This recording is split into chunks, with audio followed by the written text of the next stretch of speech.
गरम तवे पर गिरी पानी की बूंद मिट जाती है, लेकिन जब वही बूंद सीप पर गिरती है तो वो मोती में बदल जाती है।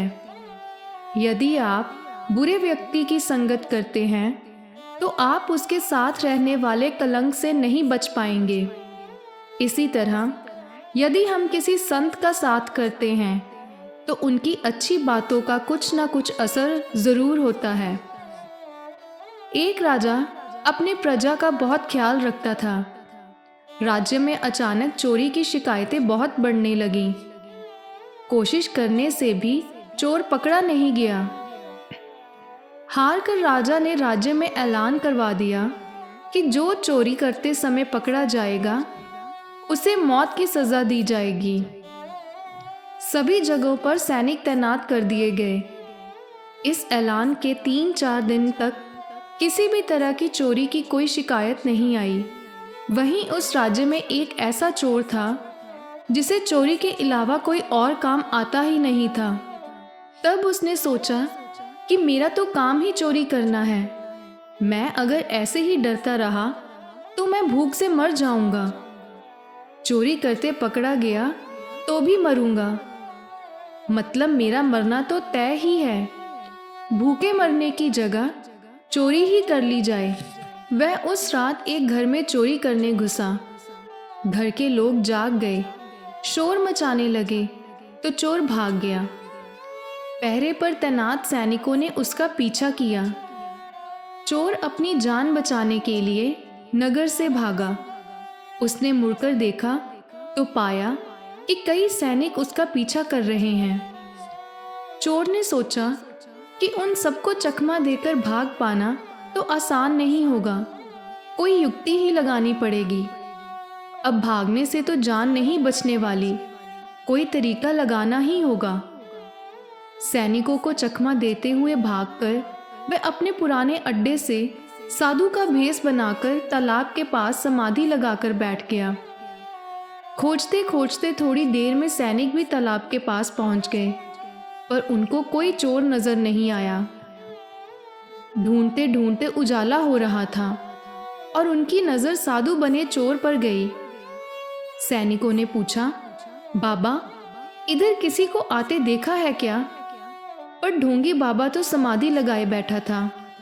वह जानता था कि बोलूंगा तो पकड़ा जाऊंगा। मौन बाबा बन गया और समाधि में लीन होने का नाटक करने लगा।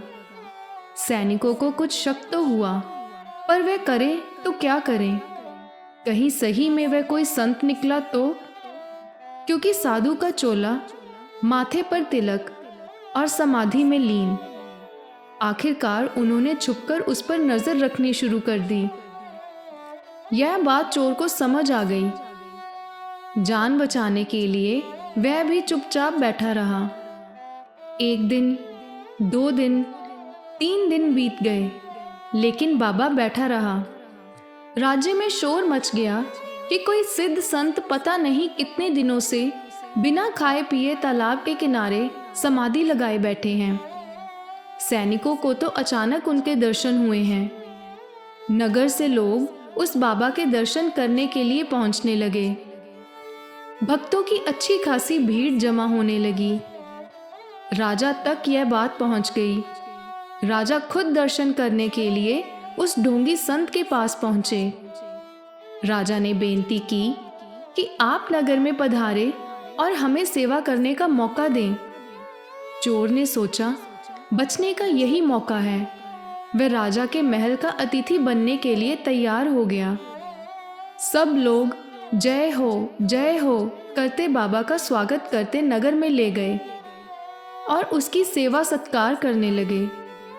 लोगों का प्रेम और श्रद्धा भाव देखकर ढोंगी बाबा का मन परिवर्तित हुआ। उसे एहसास हुआ कि अगर नकली बाबा बनने में इतना मान सम्मान मिलता है तो असल में संत होने में कितना सम्मान होगा। उसका मन पूरी तरह से बदल गया और चोरी त्याग कर वह सन्यासी बन गया। तो दोस्तों, इस कहानी से हमें यह सीख मिलती है कि संगत का बहुत बड़ा असर होता है। जैसे रत्नाकर डाकू को गुरु मिल गए तो प्रेरणा मिली, और वे आदि कवि हो गए। असंत भी संत बन सकता है यदि उसे राह दिखाने वाला मिल जाए। संगत का हमारे जीवन पर गहरा असर होता है। संगत अच्छी होगी तो हमारे विचार भी सकारात्मक रहेंगे और मुश्किल समय में भी निराशा से बचे रहेंगे। जिन लोगों की संगत सही नहीं है उनका जीवन बर्बाद हो सकता है। बुरी संगत से हम गलत आदतों में फंस सकते हैं। कबीर दास जी के अनुसार संतों की संगति कभी भी बेकार नहीं जाती है। बिल्कुल वैसे ही जैसे मल्लेगिरी की सुगंधी उड़कर लगने से नीम भी चंदन हो जाता है, फिर उसे कभी कोई नीम नहीं कहता है। अगर आज की कहानी अच्छी लगी हो तो चैनल को सब्सक्राइब और वीडियो को लाइक और शेयर ज़रूर करें। धन्यवाद।